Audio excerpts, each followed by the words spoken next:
다음은 아프간 관련된 얘기를 좀 해보겠습니다. 네, 아프간에 한국 협력자, 그러니까 옛날 한국 그 기업들하고 일을 했거나 또는 한국에 나와 있는 노동자의 가족들이라든지 뭐 이런 이제 한국과 관련한 사람들, 이 사람들을 구출하기 위해서 데려오기 위해서 우리 정부가 군용기를 3대 보냈습니다.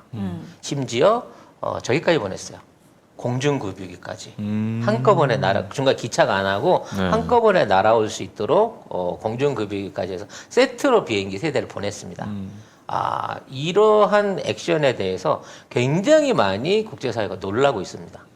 사실 이게 갔는지도 잘 몰랐어요. 그러니까. 대만 애들이 사진 찍어갖고 공개만 안 했으면 모르게 아무도 모르게 살짝 갔다 올 수 있었거든. 근데 소문이 났습니다. 문제는 뭐냐면 이런 과감한 작전을 미국이라든지 주변국들의 동의, 물론 뭐 동의가 내부적으로 있었는지 어쩌는지 모르겠습니다만 최소한 허락은 받지 않은 상태에서 자주적으로 우리가 이거를 실행을 했고, 그런 과정에 대만의 도움을 비롯해서 현재 미군 기지를 이용하거나 이제 항공, 그러니까 그 주변 국가들을 통과를 했을 거 아니에요. 거기까지 날아가는 과정 중에 이러한 협력들이 원활하게 이루어졌다는 거죠. 그러니까 만일에 대한민국이 지구촌 어디에서라도 우리 교민이라든지 또는 우리 기업들의 위험 상황이 생겼을 때 이와 같은 파병 행위 내지는 군사적 움직임을 할 수 있는 국가다라는 걸 이번에 과시했다는 면에서 이거는 결코 작은 사건이 아닙니다. 전제가 있죠. 문재인 대통령이 대통령이라는 것, 그게 사실은 가장 큰 이유죠. 그러니까 이명박근혜 정권이었다고 생각해봐요. 이게 가능할까요? 저는 불가능하다고 생각합니다. 네. 지금 이번에 비행기 3대로 들어오는 사람이 391명이라고 합니다. 이 총 데리고 들어오는 숫자가. 원래는 427명인데 36명은 지금 뭐 그냥 거기 있거나 아니면 제3국으로 가겠다라고 해서 본인의 희망에 따라서, 희망에 따라서 약 이제 391명을 받아온 거예요. 네. 근데 이 사람들이 그냥 무작정 오는 난민이 아니고 그렇죠. 그 자리에 놔두면 정치적 보복을 당할 수 있는 사람들이고. 보면은 우리 대사관, 그다음에 코이카 한국병원, 그다음에 직업훈련원 등에서 우리나라 사람들과 함께 일한 이 현지인 직원하고 가족들이거든요. 그래서 5년, 6년 전에 이제 아프간 사태가 악화되면서 떠나올 때 그 사람들이 그렇게 울었대요.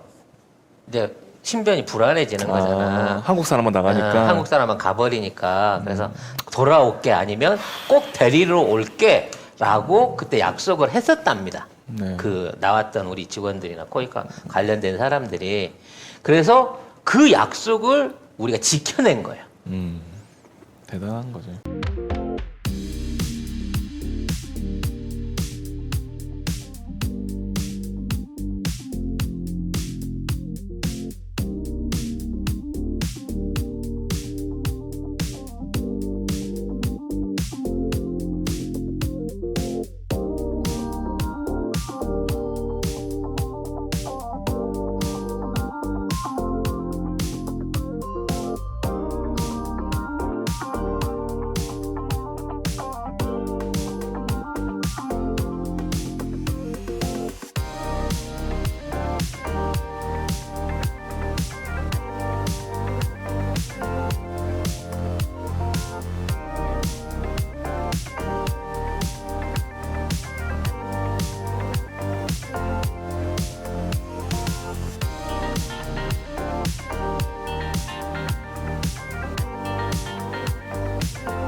같은 개념에서 일본도 현지에 있는 관련된 사람들을 보내겠다고 항공기를 띄웠습니다. 근데 그냥 돌아왔습니다. 착륙을 못하고. 왜? 일설에 의하면 그 운행 일지를 적는 과정 중에 기장이 도장을 안 받았대요. 아이 좀. 진짜야. 저 검색해봐봐. 장난쳐? 관련된 비행 일지를 결제를 안 받고 가가지고. 아니야. 좀. 에이, 설마 그래도 언론에 그렇게 얘기할 순 없어. 언론에 그러고 나옵니다. 검색을 해보세요. 아니, 그럴 순 없어요. 네. 에이, 네. 아무리 그래서 돌아왔다고 하는데 이게 진짜 기사로 나온 거예요, 여러분. 찾아봐야지. 중요한 건 뭐냐면 우리가 독자적인 결정을 해서 비행기를 보냈고 현지에 가서 수송 작전을 직접 지휘했습니다. 그래서 심지어는 거기에 오는 사람들도 버스를 대절해 갖고 이 복잡한 상황 안에서 한 사람 한 사람 집 앞에 가서 픽업해 왔어요. 근데 일본 같은 경우에는 알아서 찾아와 공항에.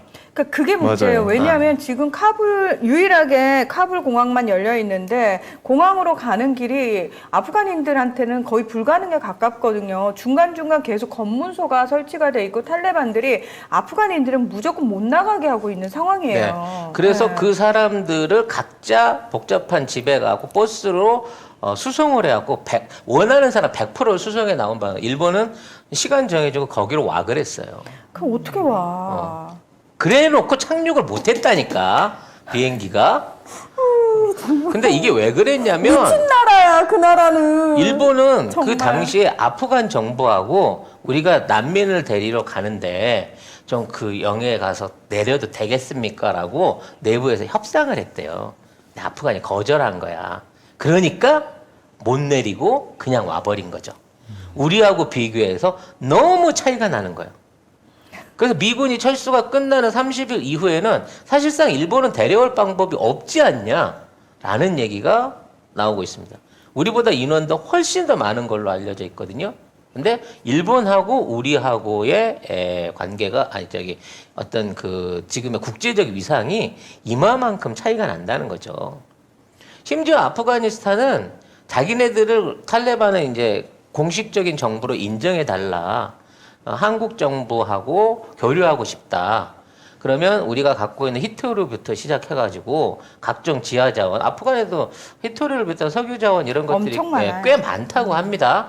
근데 아주 산지가 더러워가지고 개발이 힘들어갖고 그 아직 못하긴 했는데 좋은 자원들은 많이 있다는 얘기가 있어요. 그래서 이런 개발들을 꼭 집어서 한국이랑 하고 싶다라고 하는 의사를 전달해 왔다고 합니다. 그래서 우리 정부는 그럼 일단 반성부터 좀 하지 그러니. 니네 하는 거 봐서. 니네 폭탄 테러 한 거 하고 우리 이제 교인들 생명 관련돼서 해쳤던 거에 대해서 공식적으로 사과부터. 사과를 좀 하고 그 다음에 얘기를 진행하자라고 얘기해 놓고 있는 겁니다. 그 기사 읽어봐. 도장이 안 찍혀서 왔다고 있다니까. 아니, 도장은 아닌데 완전 수송기를 파견을 했는데 아무도 대피시키지는 못했다고 합니다. 착륙을 했는데 아니 그러니까 사람들이 공항으로 못 왔다니까요. 탈출한 사람들이 이제 공항에 진입을 못 못해가지고 해가지고. 아무도 못 탔대요. 네.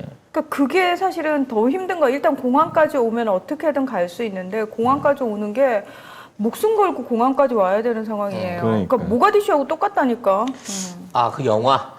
맞죠. 알아서 피해가지고 자체적으로 철수하는. 대사관으로 알아서 자, 오시고. 여러분들이 도장에 대한 저의 의견을 궁금하게 생각하신다고 하면 하루 이틀만 지나면 분명히 기사가 날 겁니다.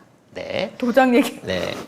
착륙하게 되는 비행 일지에 결제 도장을 못 찾아서 그러지 못 마요. 내렸다. 그러지 마요. 정말 쟤네들 설마 진짜. 제정신으로 안 보이잖아요. 가뜩이나 제정신 아닌 것 같은데 확신이 들잖아요. 근데 어찌 됐거나 지금 저 총리가 많이 아픈데 네, 자국민 건도 아니고 배 아파. 네. 자국민 이재민들도 지금 제대로 관리를 못 하고 있는 상태에서 파키스탄 사람들 구해오려고 일본이 이걸 했겠어요? 네.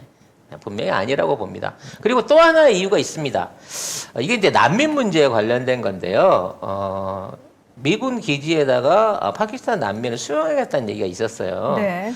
그래서 우리나라도 똑같은 제안을 받고 있다라고 했는데 우리는 자발적으로 여기 이번에 그 데리러 간 사람들은 우리하고 연관이 있는 자발적인 사람들인 거고요. 특별 공로자죠. 네. 난민 아닙니다. 그리고 그 미국도 우리한테 수용할 수 있겠냐, 수용이 가능한지 협의를 하고 싶다라는 차원으로 던져온 겁니다. 근데 일본 같은 경우에는 수용을 해라라고 하는 결정 전제 조건 하에서 이 얘기를 던졌다고 합니다. 그래서 이번에 만일에 정상적으로 비행기가 착륙을 했으면 거기에 파키스탄 기존의 아프가니스탄 기존의 구해올 구조 인력에다가 난민 일부를 실어 가라고 미군이 종용했다라고 하는 그 소식도 있어요.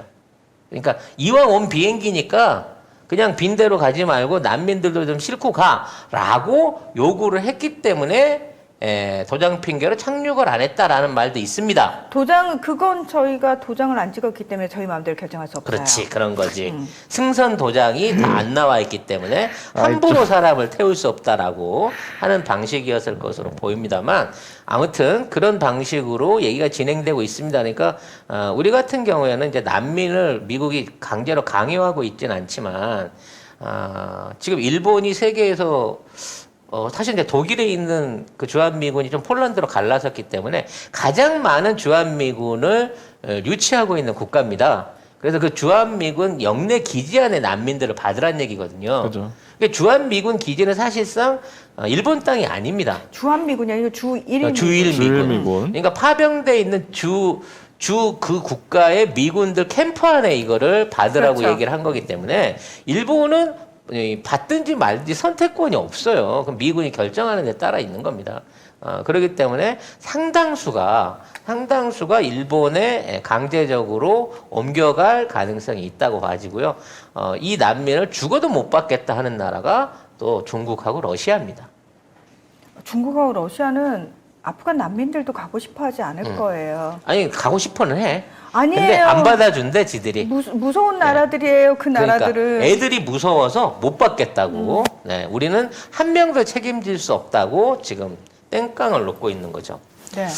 나라의 국사를 논하는데 이 파리 새끼가 어디서 날라와가지고 네, 계속해서 화면을 건들고 있군요. 아무튼 이 두 국가들, 아프간도 그렇고 콜롬비아도 그렇고 이 국가들을 대하는 외교적인 행태만 보더라도 대한민국의 위상 참 대단하다라는 생각이 들어요. 아니요. 미국이 우리 눈치를 보고 있는 거야. 문재인 대통령의 위상이 대단한 거라고요. 이게 딱 찍어줘야 되는 건가요? 네, 왜냐하면 네. 이명박근혜라고 생각해 보세요. 안 되지, 안 되지. 이미 코로나19로 우린 다 죽었어. 우리 방송 못 하고 있을 수도 있어. 한 200만은 이제 감염이 돼야 기본적으로 그게 사태지. 그 전에 뭐 왜 국가가 그런 것까지 들어가느냐라고 했던 이명박의 사스 때 그랬죠. 뻔뻔한 어떤 그 어록이 생각이 납니다.